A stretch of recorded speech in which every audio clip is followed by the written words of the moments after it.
Assalamualaikum warahmatullahi wabarakatuh. Perkenalkan, nama saya Sumartul dengan N204230219. Nah, di kesempatan ini saya akan memaparkan materi hasil dari perangkat pembelajaran kurikulum Merdeka dengan menggunakan modul ajar pencemaran lingkungan sebagai bahan analisis.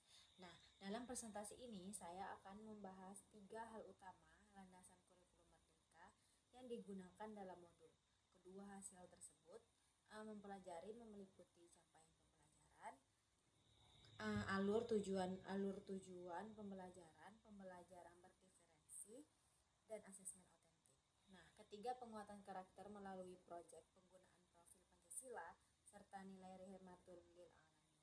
Nah, lanjut ke pembahasan pertama. Baiklah, yang pertama yaitu pengantar dan landasan kurikulum. Nah, modul yang saya telah merupakan modul ajar kurikulum Merdeka dengan materi pencemaran lingkungan untuk peserta.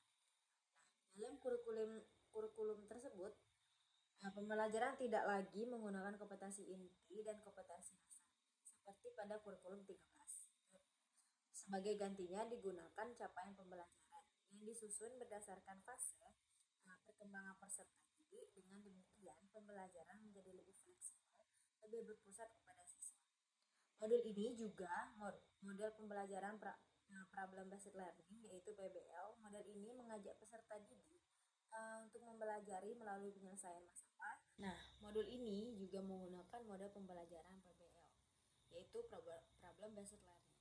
Nah, model ini mengajak peserta didik belajar melalui penyelesaian masalah nyata yang ada di lingkungan sekitar. Melalui model ini, peserta didik tidak hanya memahami teori, tetapi juga belajar berpikir kritis, menganalisis penyebab suatu permasalahan, serta solusi yang dapat diterapkan di kehidupan sehari-hari. Nah, selain itu, model ini mengintegrasikan profil Pancasila sebagai penguatan karakter. Nilai-nilai yang dikembangkan meliputi beriman, bertakwa kepada Tuhan Yang Maha Esa, bernalar kritis, bergotong royong, kreatif, serta peduli terhadap lingkungan. Nah, apabila diterapkan di ibtidaiyah, nilai-nilai tersebut dapat diperkayakan dengan konsep Rahmatul lil Alamin, yaitu menanamkan kesadaran bahwa menjaga lingkungan merupakan bagian dari amanah manusia sebagai khalifah di bumi sesuai ajaran Islam. Nah, lanjut ke materi kedua, yaitu telaah perangkat pembelajaran. Selanjutnya, saya akan menjelaskan hasil terhadap perangkat pembelajaran yang terdapat pada modul ini. Yang pertama, capaian pembelajaran menuju alur tujuan pembelajaran. Pada modul ini, capaian pembelajaran dijabarkan menjadi beberapa tujuan pembelajaran yang disusun secara bertahap. Tujuan tersebut meliputi menjelaskan pengertian pencemaran lingkungan, mengidentifikasi jenis penyebab pencemaran, menganalisis dampak pencemaran terhadap makhluk hidup dan lingkungan, serta merancang sebagai upaya pengulangan pencemaran.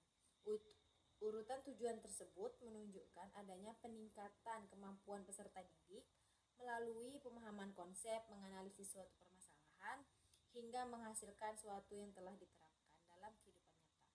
Selain itu, tujuan mempelajari dibagi ke dalam 3 kali pertemuan, sehingga proses pembelajaran berlangsung secara sistematis, bertahap, dan sesuai dengan prinsip kurikulum.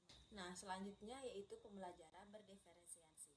Nah, berdasarkan hasil analisis, modul saya belum menerapkan pembelajaran berdiferensiasi secara etis. Belum terlihat adanya kegiatan belajar berdasarkan kesiapan belajar, minat, maupun profil belajar peserta didik sejak awal pembelajaran. Meskipun demikian, modul sudah menyediakan kegiatan pengayaan dan remedial. Nah, peserta didik yang telah mencapai tujuan mempelajari diberikan kegiatan pengayaan berupa membaca atau mengkaji isu-isu lingkungan yang lebih luas. Sementara itu, peserta didik belum mencapai tujuan memperoleh pelajaran remedial melalui penjelasan ulang, latihan tambahan, serta pendampingan guru. Dengan demikian, dapat disimpulkan bahwa modul ini telah menerapkan diferensiasi berdasarkan hasil belajar, tetapi belum sepenuhnya menerapkan diferensi proses maupun produk bagaimana dianjurkan dengan dalam kurikulum Merdeka. Nah, yang ketiga yaitu penutupan dan penguatan karakter. Berdasarkan hasil telaah tersebut, saya menilai bahwa Modul ini sudah cukup baik dalam mendukung implementasi kurikulum merdeka. Modul telah menggunakan capaian pembelajaran sebagai dasar penyusunan tujuan pembelajaran, menerapkan model problem-based learning, serta memanfaatkan asesmen autentik melalui kegiatan proyek. Namun demikian, masih terdapat aspek yang dapat dikembangkan, yaitu menerapkan pembelajaran berdiferensiasi yang lebih jelas agar mampu mengakomodasikan kebutuhan belajar setiap peserta didik. Sebagai bentuk penguatan karakter, saya mengusulkan pelaksanakan proyek penguatan profil Pancasila melalui kegiatan kampanye bebas sampah di sekolah. Dalam kegiatan tersebut, peserta didik dapat membuat poster edukasi, memilah sampah organik dan anorganik, melaksanakan kegiatan Rodis, Roses, dan Daikos, serta mengajak seluruh warga sekolah untuk menjaga kebersihan lingkungan. Apabila diterapkan di Madrasah Ibtidaiyah, proyek ini juga dapat dibagikan dengan nilai rahmatul lil alamin, misalnya melalui kegiatan Jumat Bersih dan tabligh. Dengan demikian, pembelajaran tidak hanya meningkatkan pengetahuan peserta didik, tetapi juga membuat karakter, kepedulian sosial, tanggung jawab, dan kecintaan terhadap lingkungan. Nah, mungkin sedikit menutup dari saya, yaitu demikian penerapan hasil telaah perangkat pembelajaran kurikulum merdeka dan modul ajar pencemaran lingkungan. Semoga hasil telaah ini dapat menambahkan pemahaman mengenai implementasi kurikulum merdeka serta menjadikan refleksi dan menyusun perangkat pembelajaran yang lebih inovatif, berdiferensi, bersanksi, dan berpusat pada peserta didik. Terima kasih. Saya akhiri. Wassalamualaikum warahmatullahi wabarakatuh.